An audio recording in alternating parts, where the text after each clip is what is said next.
Hello, you Rowan. They say that the female of the species is more deadly than the male. Have you been reading about this female assassin in the newspapers? This American woman that was hired to come over to Birmingham in the UK and kill a man and his family. Seemingly, she was hired to fly to Birmingham to kill an owner of a rival clothing firm and his family, believed to be back in the USA and on the run, seemingly. She is a 44-year-old female called Amy Betro. She works for a basketball team in America, and she was just Miss or Mrs. Average. She lived in the burbs, and how do you hire? I mean, it sounds like something out of a Netflix documentary.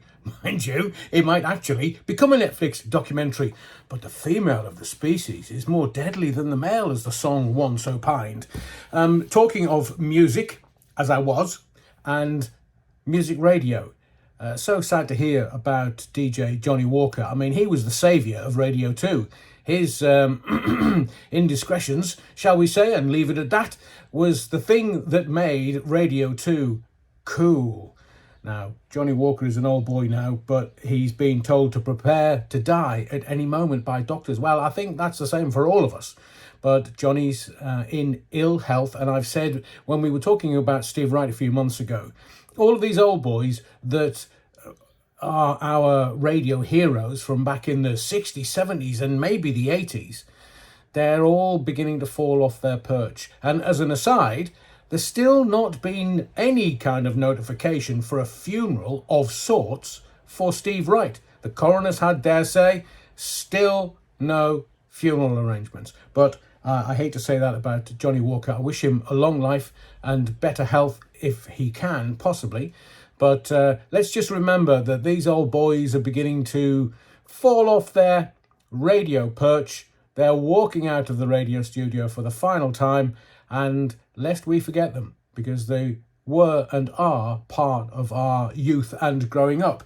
Now, talking about marching powder, as we weren't, but seemingly the army is on ye old Colombian. Why do I say that? Well, 3,000 personnel are being caught using coke in the last 5 years, and I don't mean the drinking kind. Seemingly, 4,160 have been booted for being drug users and also using weed and E.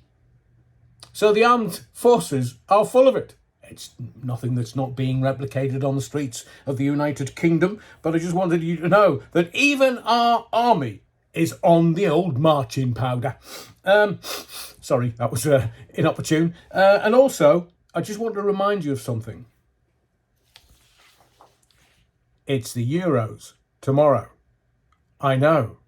It starts tomorrow, and the newspapers are hyping them up again, yet again. Why are they hyping them up? Well, it's because they just want us to win everything, seemingly. And, well, will we? Won't we? There is an old phrase, it's better to journey in hope than arrive disappointed. Look at all the tournaments. Well, we were going to win. Look at the Euros. We were going to win. Look at the World Cup that we were never going to win since 1966, maybe 1970 in South America. Was it Mexico? Maybe. But they nobbled Bobby Moore and Bobby Charlton, our two best players of the England side. They were allegedly caught nicking. They weren't really. They were wholly innocent. But that's what the authorities try to label them as, thieves. So the Euros start tomorrow, and what can I say other than you've got to hold and give, but do it at the right time. You can be slow or fast, but you must get to the line. They'll always hit you and hurt you, defend and attack. There's only one way to beat them. Get round the back. Catch me if you can, 'cause I'm the England man. And what you're looking at is the master plan. We ain't no hooligans. This ain't a football song. 3 lions on my chest. I know we can't go wrong. England for the Euros 2024.